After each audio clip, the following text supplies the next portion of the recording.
మదనపల్లి పెద్దవాడు మీ మామయ్య వచ్చిన చెప్పిన మాట లేదంట. ఈ అత్త మాట ఆలకిస్తానైనా నీకేమే కుట్టుబాయి మాట్లాడట్లే లేచి చెప్పేది చేట కాక నా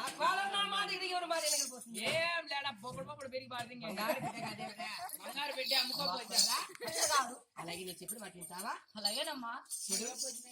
నా ఓలుగుడ పట్టడానికి కొత్తగా వచ్చిన కోడలు నా ఇంటి కట్టుబాట్లు నీకేమి తెలిసేది కదా? అలాగే తెల్లబండత గారు మన ఓలుగులాపురి పట్టణం ఎలా ఉండదు తెలుసా? అలాగే తెల్లబండత గారు చిన్న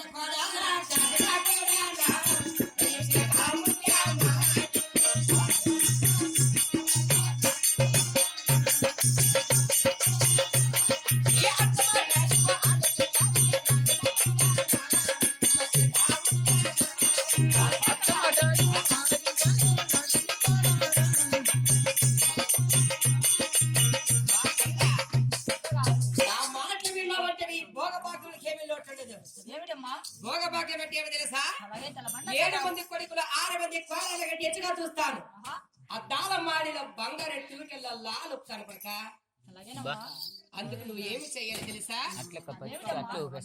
పెద్దలు ఏమి చెప్పారు? సూక్ష్మల మోక్షం అన్నారు. 10 ఆవులు 10 ఆవులు వచ్చేది కాదు, నెత్తిన బుర్రలు పోసేది కాదు. అదేమి చెప్తాయిరా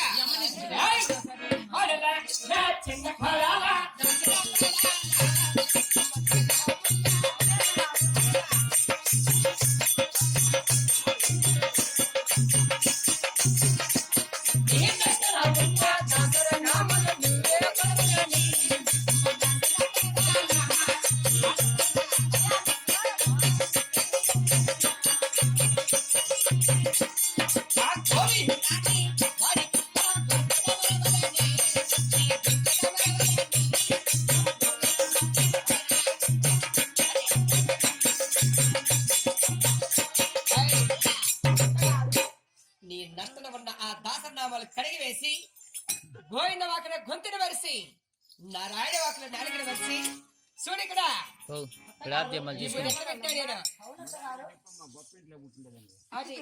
చూడు లోనికి వెళ్ళి చక్కగా స్నానం చేసి దేవుని మూల ఈ బూత పడి పెట్టాను.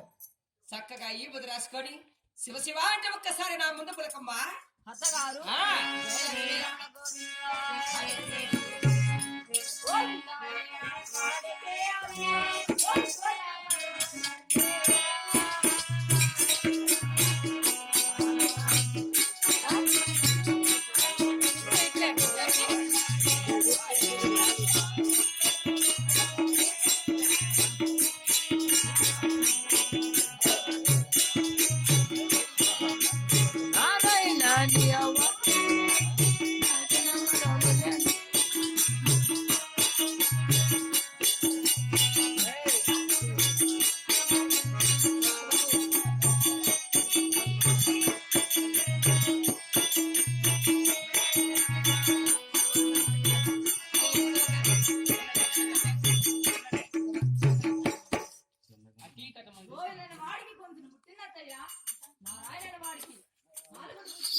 ఒకరా రేయ్ ఇచ్చక్కడ బారే గుద్దం ఒకరా ఏయ్!